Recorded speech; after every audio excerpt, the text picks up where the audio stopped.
오늘 하나님 말씀 사무엘상 30장 21절부터 31절까지 말씀입니다.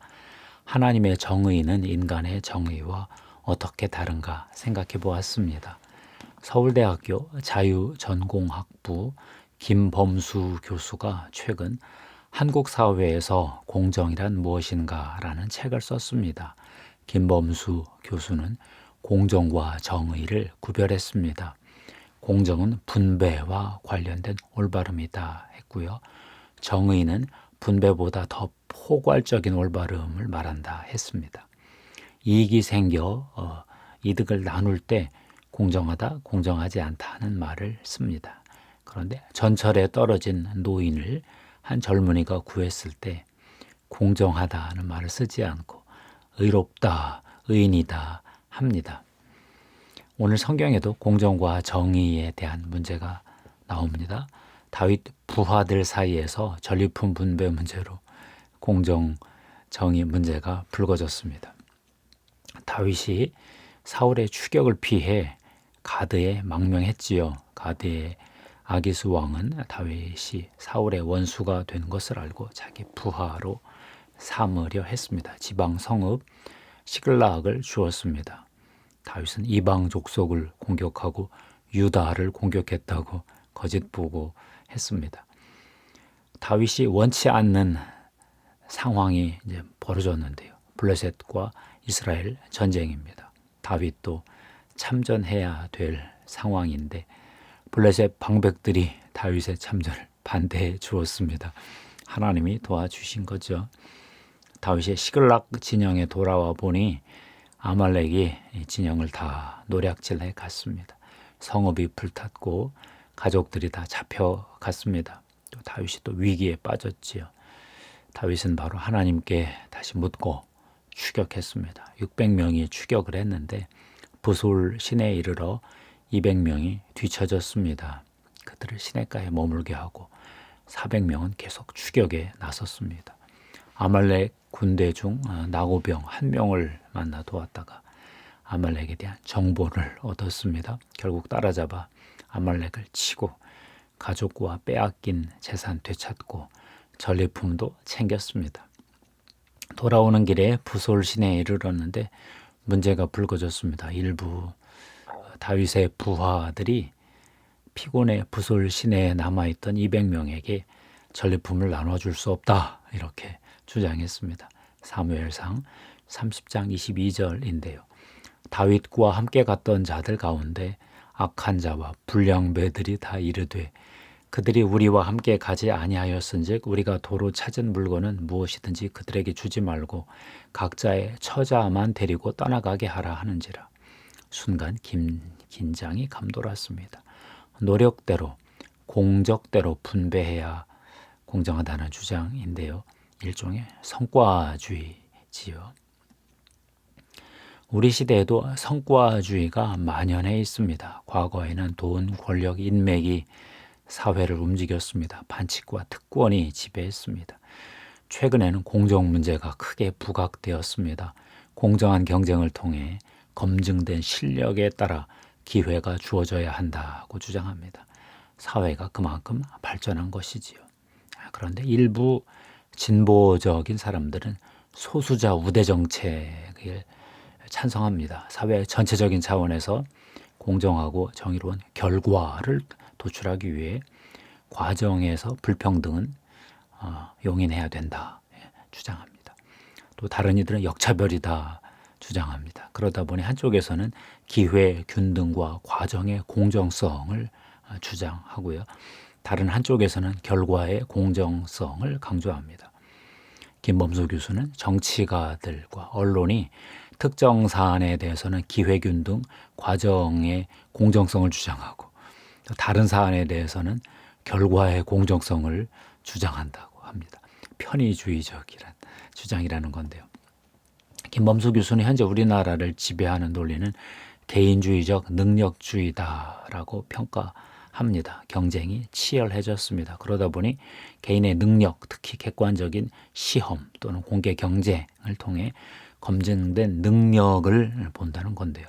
능력에 따라 분배하는 것이 공정하다는 능력주의가 많은 사람의 공감을 얻고 있다는 것입니다. 개인주의가 만연하면서 사회 정의나 공공복리, 국가 이익 등 대명분을 위해 개인의 이익과 권리를 침해하는 것은 불공정하다는 인식이 청년 세대를 중심으로 확산되고 있다고 보았습니다. 문제는 개인주의적 능력주의가 과연 공정한가 하는 것인데요. 사회가 양극화되면서 성공자들이 정말 자기 실력대로 성공했냐, 이런 논란이 계속되고 있습니다. 다윗은 일부 부하들의 반발에 어떻게 반응했을까요? 전쟁에 참여한 이들만 전리품을 취해야 한다는 일부 부하들의 주장에 다윗은 분명히 거절의 뜻을 표했습니다. 사무엘상 30장 24절입니다. 전쟁에 내려갔던 자의 분깃이나 소유물 곁에 머물렀던 자의 분깃이 동일할지니 같이 분배할 것이니라. 이렇게 명령했습니다. 왜 그랬을까요? 다윗은 승리를 안겨주신 분이 하나님이다, 이렇게 보았습니다. 사무엘상 30장 23절인데요. 다윗이 이렇게 말합니다. 나의 형제들아, 여호와께서 우리를 보호하시고 우리를 치러 온 그 군대를 우리 손에 넘기셨다. 여호와가 우리에게 승리를 주신 것이다. 우리의 승리이기 이전에 하나님의 승리다 하고 선언하는 것입니다. 하나님이 승리를 주셨으니 하나님의 마음으로 전리품을 분배하는 게 맞다라는 뜻이지요. 하나님의 정의, 이런 말이 있을까요? 인간만 정의를 추구하는 것이 아니라 하나님도 정의를 추구합니다. 하나님은 의로운 분이시지요. 그래서 인간도 본성적으로 정의를 추구하는 것 같습니다. 인간이 타락해서 정의의 개념에 대해 합의하지 못하고 있으나 정의를 추구하는 것을 보면 하나님의 성품이다 싶을 때가 있지요. 우리 하나님은 어떤 분이십니까? 시편 33편 4절 5절인데요. 여호와의 말씀은 정직하며 그가 행하시는 일은 다 진실하시도다. 그는 공의와 정의를 사랑하심이요 세상에는 여호와의 인자하심이 충만하도다. 공의와 정의는 하나님의 덕목이라는 건데요. 하나님의 성품이 공의롭고 정의로우시다는 것입니다. 공의와 정의, 두 가지 뜻을 가지고 있는데요. 하나는 관계에서의 올바름이고 하나는 법정 판결의 올바름입니다. 하나는 올바른 관계를 지키는 행동이고 다른 하나는 올바른 판결을 내리는 것을 의미하죠. 약자 보호, 억울한 자의 원한을 풀어주는 것, 그렇게 이해가 됩니다. 의로운 하나님은 의로운 백성을 만들고 싶어 하셨습니다. 여호와의 사자 셋이 소돔으로 가는 길에 아브라함 집에 들렀습니다. 사라에게 아들이 있을 것이다 예언했습니다. 그러면서 이런 말씀을 하셨는데요. 창세기 18장 17절부터 19절 말씀입니다. 여호와께서 이르시되 내가 하려는 것을 아브라함에게 숨기겠느냐. 아브라함은 강한 나라가 되고 천하 만민은 그로 말미암아 복을 받게 될 것이 아니냐. 내가 그로 그 자식과 권속에게 명하여 여호와의 도를 지켜 의와 공도를 행하게 하려고 그를 택하였나니 이는 나 여호와가 아브라함에게 대하여 말한 일을 이루려 함이니라.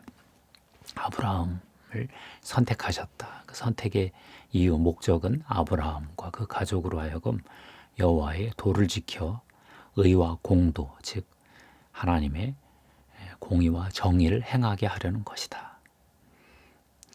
다윗도 바로 이런 아브라함 조상 이야기를 알고 있었을 것입니다. 하나님의 의로우시니 이스라엘 백성도 의로운 백성이 되어야 한다.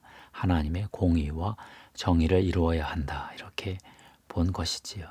그래서 전쟁에 참여하지 못한 200명에게도 전리품을 나누어 주는 결정을 했습니다. 그리고 친구 유다 장로들에게도 전리품을 보냈습니다. 그들도 이 전리품이 필요하다고 본 거죠. 이스라엘 역사는 하나님의 공의와 정의를 드러내는데 실패했습니다. 하나님은 계속 공의와 정의를 베푸시는데 이스라엘 백성은 하나님의 그 뜻을 받들지 못했습니다. 역사 마지막에 하나님은 결정적으로 하나님의 공의와 정의를 드러내셨는데요. 십자가를 묵상하며 바울이 저 십자가가 바로 하나님의 의이구나, 하나님의 의를 이룬 사건이구나 깨달았습니다. 로마서에 이렇게 기록했습니다. 1장 17절인데요. 복음에는 하나님의 의가 나타나서 믿음으로 믿음에 이르게 하나니 기록된 바 오직 의인은 믿음으로 말미암아 살리라 함과 같으니라. 더 상세한 말씀은 로마서 3장 21절부터 25절까지 말씀에 있는데요. 이제는 율법 외에 하나님의 한 의가 나타났으니 율법과 선지자들에게 증거를 받은 것이라. 곧 예수 그리스도를 믿음으로 말미암아 모든 믿는 자에게 미치는 하나님의 의인이 차별이 없느니라. 모든 사람이 죄를 범하였으며 하나님의 영광에 이르지 못하더니 그리스도 예수 안에 있는 속량으로 말미암아 하나님의 은혜로 값 없이 의롭다 하심을 얻은 자 되었느니라. 이 예수를 하나님이 그의 피로써 믿음으로 말미암는 화목 제물로 세우셨으니 이는 하나님께서 길이 참으시는 중에 전에 지은 죄를 간과하심으로 자기의 의로우심을 나타내려 하심이니 의로우신 하나님이 불의한 인간을 위해 인간을 대신하여 아들 예수 그리스도를 십자가에 내주셨다는 건데요. 이것이 하나님의 의이고 하나님의 의를 이루신 사건이기도 하고 인간이 다시 의롭게 될 수 있는 길을 여신 사건이기도 하다는 뜻인데요. 놀라운 일입니다. 그래서 복음이죠. 성경에서 하나님의 정의는 약자 보호로 이해됩니다. 가난한 자를 돕는 것, 하나님의 의를 이루는 것이지요. 문제는 죄인 된 약자는 어떻게 도울 수 있는가 하는 참 어려운 문제입니다. 최근에 동성애 이슈 같은 게 그런 건데요. 소수자 인권의 문제냐, 다수자의 표현의 자유의 억압의 문제냐, 논란이 많습니다. 하나님의 정의의 기준으로 보면 간음하다 잡혀온 여인에게 주님이 하신 말씀이 기준이 될 것 같습니다. 요한복음 8장 11절 말씀인데요. 예수께서 이르시되 나도 너를 정죄하지 아니하노니 가서 다시는 죄를 범하지 말라. 죄를 정죄하진 않겠다. 그렇지만 죄가 없어지는 건 아니다. 죄를 용서는 하는데 죄를 반복해서는 안 된다. 그 죄가 아니라고 하는 건 아니다. 그런 뜻인데요. 네 죄를 용서한다. 그러나 다신 죄 짓지 마라. 죄 짓는 삶은 너무 비참하다. 복 짓는 삶을 살아라. 내 하나님의 복 안에서 너의 복을 짓고 살아라. 그렇게 말씀하시는 것 같습니다. 공정의 문제, 정의의 문제, 인간끼리는 해결이 불가능합니다. 하나님 안에서만 해결이 되고 하나님으로부터 용서받고 의를 부여받은 자들이 약자를 돕고 그들을 섬길 때만 인간 세계의 정의가 그래도 부분적으로라도 드러난다. 이렇게 해석해 보았습니다. 기도하겠습니다. 하나님 감사합니다. 다윗의 군대가 의견이 나뉘었습니다. 전쟁에 참여하지 않은 자들에게 전리품을 나눠줄 수 없다는 문제로 공정의 정의의 문제가 불거졌는데 다윗은 하나님의 의를 따라 전쟁에 참여하지 않은 자들에게도 전리품을 분배했습니다. 이 시대에도 하나님의 정의의 문제가 여전합니다. 인간들은 이 문제 풀지 못합니다. 하나님의 백성들이 이 문제를 풀 수 있도록 도와주시옵소서. 죄를 죄가 아니라 하는 세상입니다. 저희들은 죄인 된 약자까지 섬길 수 있는 어떤 그 선교적 목회적 방안들을 찾게 해 주시옵소서. 이 시간 예수 그리스도의 십자가의 보혈의 피를 뿌리고 덮습니다. 성령님 기름 부어 주시옵소서. 우리 구주 예수님의 이름으로 기도하옵나이다. 아멘. 감사합니다. 하나님께 영광 돌립니다.